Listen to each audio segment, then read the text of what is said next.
بسم اللہ الرحمن الرحیم۔ السلام علیکم سامعین۔ شب برات اور شب قدر کی رات پاکستان اور دنیا بھر کے مسلمان اس رات میں کثرت کے ساتھ نفلی عبادت کرتے ہیں، اللہ کا ذکر کرتے ہیں اور نوافل ادا کرتے ہیں۔ ان نوافل سے آپ کو کیا ملتا ہے، آج کی ویڈیو میں اس بات کو ہم بیان کریں گے کہ نوافل پڑھنے سے آپ کو کیا ملتا ہے۔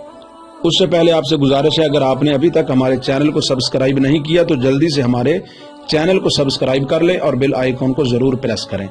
اعوذ باللہ من الشیطان الرجیم، بسم اللہ الرحمن الرحیم۔ فقال اللہ تعالی فی الحدیث القدسی، یہ حدیث قدسی ہے، ما یزال عبدی یتقرب الی بالنوافل حتی احببته فکنت سمعه الذی یسمع به وبصرہ الذی یبصر به ویدہ التی یبطش بها ورجلہ التی یمشی بها لئن سألنی لأعطینہ۔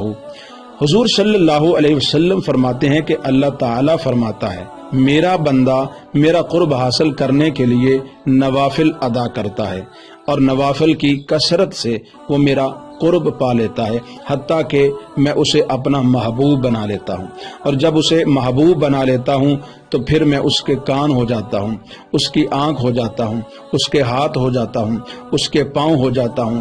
وہ اگر سنتا ہے تو مجھ سے، دیکھتا ہے تو مجھ سے، پکڑتا ہے تو مجھ سے، اور چلتا ہے تو مجھ سے، اور پھر وہ میرا اتنا مقرب بن جاتا ہے کہ مجھ سے اگر وہ کچھ طلب کرتا ہے تو میں اسے ضرور عطا کرتا ہوں، اسے خالی ہرگز نہیں لوٹاتا۔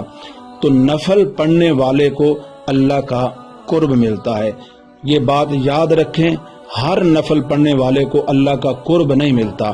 اللہ کا قرب صرف اسی کو ملے گا جو پہلے فرض ادا کرے گا، 5 وقت کی نماز جو ہے پابندی کے ساتھ پڑھے گا، پہلے فرض ادا کرے گا، اس کے بعد وہ کثرت کے ساتھ نوافل ادا کرے گا، اس کو اللہ کا قرب ملے گا۔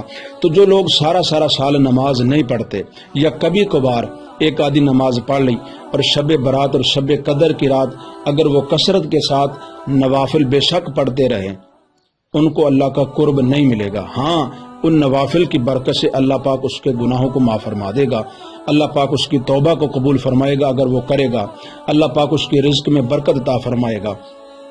لیکن فرض کو چھوڑ کر اگر آپ کثرت کے ساتھ نفل ادا کرتے رہیں، آپ کو اللہ کا قرب نہیں ملے گا، اجر و ثواب ضرور ملے گا۔ سامعین، فرض کا درجہ پہلے ہے، پھر نفلوں کی باری آئے گی۔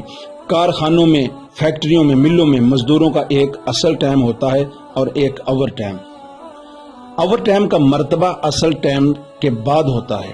کبھی آپ نے یہ بھی سنا کہ کوئی مزدور کارخانے فیکٹری میں جا کر کہے کہ اصل ٹائم کے لیے تو میرے پاس وقت نہیں، ہاں اوور ٹائم لگوا لو؟ سب کہیں گے بے وقوف، اوور ٹائم ان کے لیے ہے جو اصل ٹائم لگا چکے ہوں، اگر اصل ہی نہیں تو نفل بھی نہیں۔ تو اس بیان سے یہ بات واضح ہو گئی کہ فرض بے حد اہم ہے اور نفلوں کا مرتبہ دوسرا ہے، اور یہ بات بھی ظاہر ہو گئی کہ قرب حق پانے کے لیے کثرت نوافل کی ضرورت ہے۔ میرے بھائیو، اب مجھے اس بات پر بڑا افسوس کا اظہار کرنا ہے کہ آج کل نوافل تو رہے ایک طرف، فرائض ہی سے غفلت برتی جا رہی ہے۔ ایک زمانہ وہ تھا کہ اللہ کے نیک بندے فرائض کے علاوہ نوافل بھی کثرت کے ساتھ ادا کیا کرتے تھے، مگر افسوس کہ آج کل فرائض ہی چھوڑے جا رہے ہیں۔ پہلے زمانے کے مسلمان میدان جہاد میں بھی فرائض و نوافل ادا کیا کرتے تھے، اور ان کی یہ شان تھی کہ رہبان باللیل و فرسان بالنہار، یعنی دن کو گھوڑوں کی پیٹھوں پر سوار نظر آتے اور رات کو مسلوں پر سربسود نظر آتے، اور اب تو دن کو کرکٹ میچ میں اور رات کو کلب اور تھیٹر میں نظر آتے ہیں، الا ماشاء اللہ۔ سامعین، آج کل اگر نماز، روزہ اور ذکر حق وغیرہ کا بیان کیا جائے تو بعض لوگ یوں کہہ دیا کرتے ہیں کہ چھوڑو جی ان ظاہری اعمال و حرکات کو، ہمارے اندر سب کچھ ہے۔ بھائیو، اگر آپ کے اندر سب کچھ ہے تو باہر بھی سب کچھ نظر آنا چاہیے۔ اسلام صرف اندر ہی کے لیے نہیں، باہر کے لیے بھی ہے۔ اللہ تعالیٰ کا تو ارشاد ہے کہ ادخلوا فی السلم کافہ، یعنی اسلام میں پورے داخل ہو جاؤ، تمہارے اندر بھی اسلام ہو اور باہر بھی اسلام ہو۔ اور معاف کیجئے، کہیں وہ بات نہ ہو جو ایک میراثی کے متعلق مشہور ہے۔ وہ میراثی کسی کے پاس ایک لفافہ لے کر آیا اور کہا کہ یہ آپ کے فلاں عزیز نے بھیجا ہے۔ دراصل اس میراثی کو بھوک لگی تھی اور اس نے یہ بہانہ بنایا تھا۔ لفافہ اس نے دیا تو وہ اوپر سے بالکل سادہ تھا، صاحب خانہ نے پوچھا کہ یہ تو اوپر سے بالکل سادہ ہے، میرا نام پتہ اس پر لکھا نہیں۔ وہ کہنے لگا حضور انہوں نے نہایت جلدی میں یہ خط دیا ہے، لکھنے کی مہلت نہیں ملی۔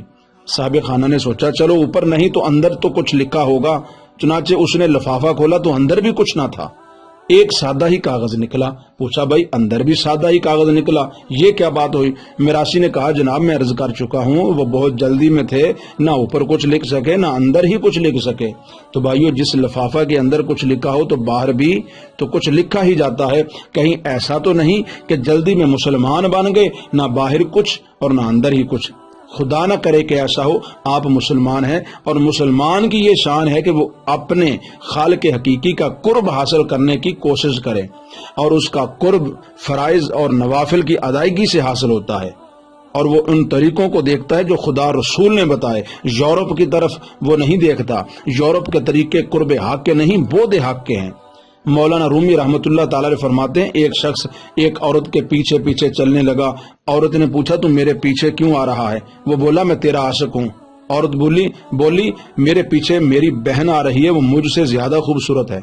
اس شخص نے پیچھے مڑ کر دیکھا تو اس عورت نے ایک زوردار اسے تھپڑ مارا اور کہا بے وقوف، اگر تو سچا واقعی عاشق تھا تو میری طرف سے ہٹ کر غیر کو کیوں دیکھتا؟